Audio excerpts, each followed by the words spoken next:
Hello everyone, guys, kamusta kayong lahat?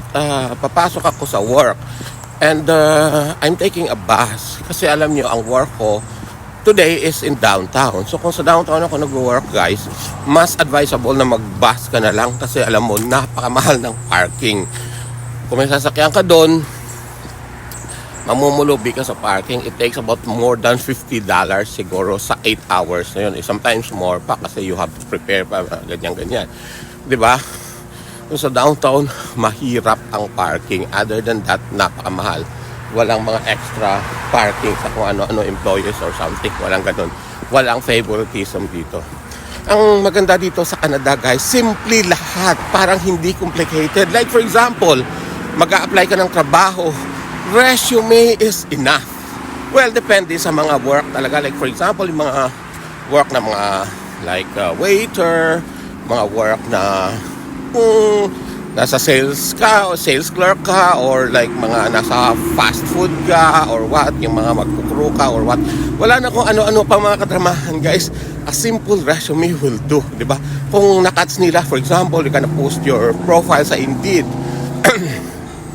If ang employer makats yung attention nila sa resume mo, magko-call lang sila, tatawagan ka nila or gonna email you for an interview. That's it.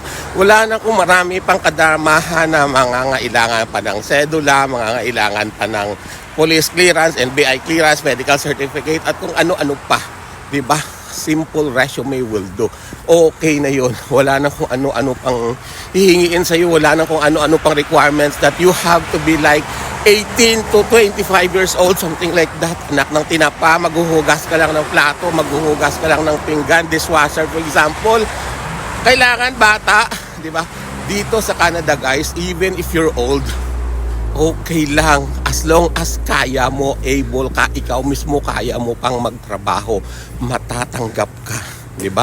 Hindi ka guys sa atin, there's a specific age, edad na kailangan pasok ka para ma-qualify ka. No guys, wala ditong qualification na you have to have a very pleasing personality. Magiging sales clerk ka lang, magtitinda ka lang ng pantalon, kailangan ganun. No guys, dito wala.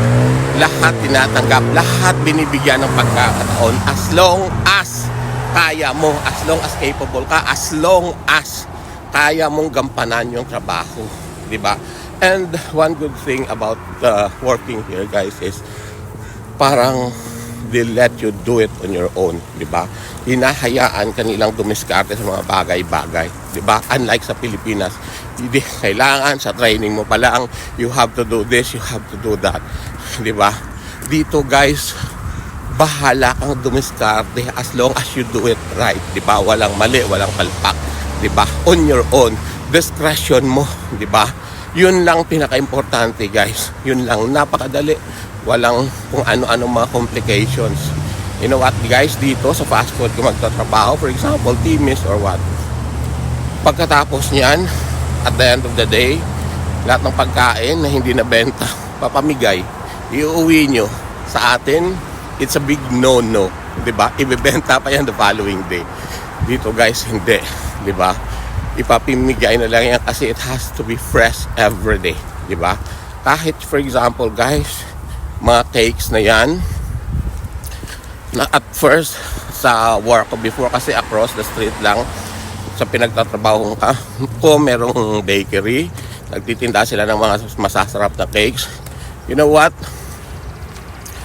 Kasi dito 5 o'clock, 5:30 closing na yung mga stores kasi family oriented yung mga puti, guys. So you have to be with your family, di ba? So dito mga malls maaga nagsasara. 2 o'clock ng hapon, ang mga hindi natitira na bebenta ang mga cakes na yan, binibenta na nila yan 50% off para lang maupos. Pag hindi pa yan naupos, pamimigay na lang sa empleyado yan. Iuwi nyo, di ba? Hindi tinatapon dyan sa atin sa Pilipinas. Kasi hodang okay pa yan, ibibenta pa yan the following day. O kung hindi man, hindi yan pamimigay sa mga employees, guys. Talagang itatapon yan. Kaya sa mapakinabangan ng tao, pakikinabangan ng lupa.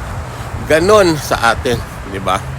So, hopefully, sana dumating yung araw na magiging ganon din dyan, di ba? So, malapit na ako sa bus stop. Dito guys, also lakad-lakad. Wala dito yung isang kanto lang, sasakay ka sa tricycle or sasakay ka ng sidecar, di ba? Di uso yan. Dito, matuto kang maglakad, di ba? And walking is life dito, di ba?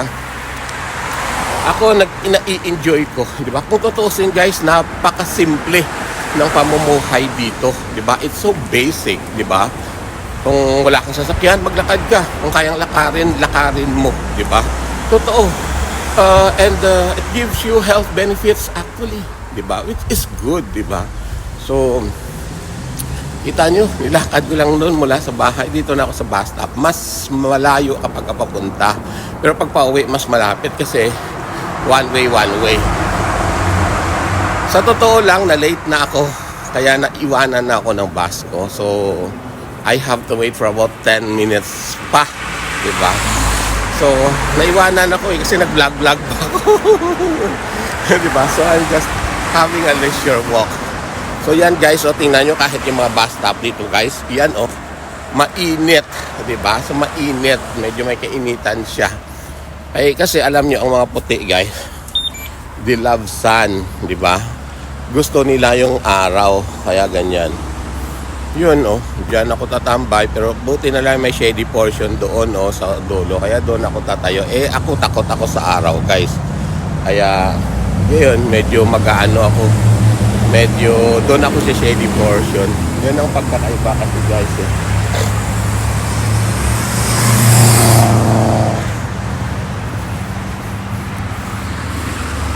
So dito ako mag-aantay siguro mga 10 minutes kasi napag-iwanan ako and it's Saturday today so medyo madalang yung bus. Kasi dito may schedule. Kahit nandyan ka na, kung nasarhan ka, hindi ka na pwedeng pumasok. So, yan guys. Dito na ako. I'm just gonna wait for my bus going downtown. Okay guys, I love you all. If you can be anything in this world, be kind.